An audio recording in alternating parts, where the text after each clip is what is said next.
జిల్లా కొత్తపేటలో ఈ ఏడాది మే నెలలో జరిగిన భారీ చోరీ కేసును పోలీసులు ఛేదించారు. చోరీకి పాల్పడిన ఇద్దరు నిందితులను బుధవారం అరెస్ట్ చేసి సుమారు 13 లక్షల విలువైన 212 గ్రాముల బంగారు, 2 కేజీల వెండి ఆభరణాలను స్వాధీనం చేసుకున్నారు.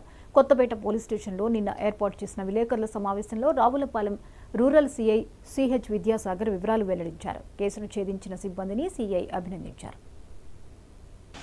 కొత్తపేట మండలం ఈ బ్యాంక్ కాలనీకి చెందిన రామోజు అనురాధ ఈవిడ ప్రైవేట్ జాబ్గా పనిచేస్తారు. వీళ్ళ హస్బెండ్ గారు కూడా అడ్వకేట్గా పనిచేస్తూ ఉంటారు. వీళ్ళు మే 5, 2024 చుట్టాలింటికి వెళ్ళారు. చుట్టాలింటికి వెళ్ళి 9వ తారీఖున చూసుకునేసరికి ఈ తలుపులు బద్దలు కొట్టి ఈ బీరువాలో ఈ బంగారపు ఐటమ్స్ అన్నీ కూడా సుమారు 220 గ్రాములు బంగారం, అదేవిధంగా 2 కేజీలు వెండి ఇవన్నీ కూడా దొంగిలించడం జరిగింది. అదేవిధంగా టైటాన్ వాచ్ ఇవన్నీ కూడా దొంగిలించడం జరిగింది.